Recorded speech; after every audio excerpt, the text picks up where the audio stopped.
বান্দাকে জান্নাত এবং জাহান্নামের মাঝখানে রেখে দাও। জান্নাত এবং জাহান্নামের মাঝখানে লোকটি যখন থাকার জায়গা পাবে, সে জান্নাতের দিকে তাকায়া দেখবে আর কাঁদতে থাকবে। আল্লাহ পাক জিজ্ঞেস করবেন, বান্দারে যুগের পর যুগ ধরে জাহান্নামে কেঁদেছো, আমি রব্বুল আলামিন জাহান্নাম মাফ করে দিয়া জান্নাত জাহান্নামের মাঝখানে রেখে দিয়েছি, আযাব থেকে তো বেঁচে গেছো, এখন কান্দো কেন?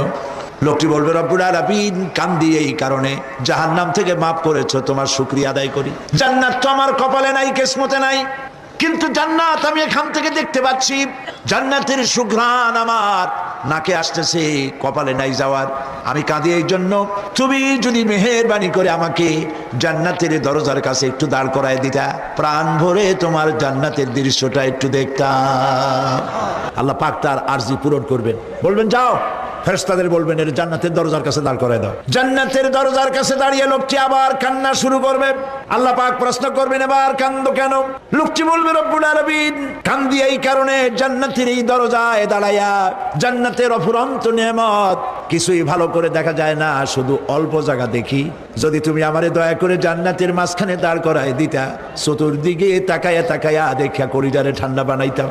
তবে আমি ওয়াদা করি, জান্নাতের কোনো নাজ নেয়ামত, কোনো ফল আমি খাবো না, ধরবো না, সইব না।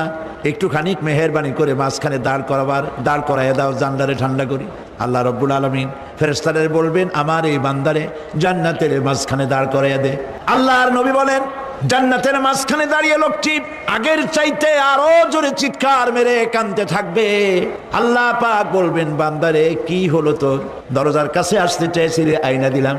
আবার এবার মাঝখানে আসতে চাইছো, তাও এনে দিয়েছি, আবার কান্দো কেন? লোকটি বলবে, রব্বুল আলামিন এবার কান্দি এই জন্যে, তুমি যখন দয়া করে একটিবার জান্নাতের মাঝখানে এনে আমাকে দাঁড় করায় দিয়েছো, তুমি রহমান রহিম গফুরুর রহিম, এই জান্নাত থেকে আবার আর বাইর করে দিও না। আল্লাহ রব্বুল আলামিন বলবেন, ও আমার বান্দারে, আমার এই জান্নাত তোর খুব পছন্দ হয়েছে নাকি? লোকটি বলবে, রব্বুল আলামিন কলিজা ঠান্ডা হয়ে গেছে, ভাবতেও পারি নাই জান্নাত এত সুন্দর। আল্লাহ পাক বলবেন, বান্দারে এরকম একটি নয়, দুইটা নয়, তোর জন্য আমি 10টা জান্নাতে এরকম রিজার্ভ করে রাখছি। জান্নাতীদেরকে রিসিপশন দেওয়া হবে।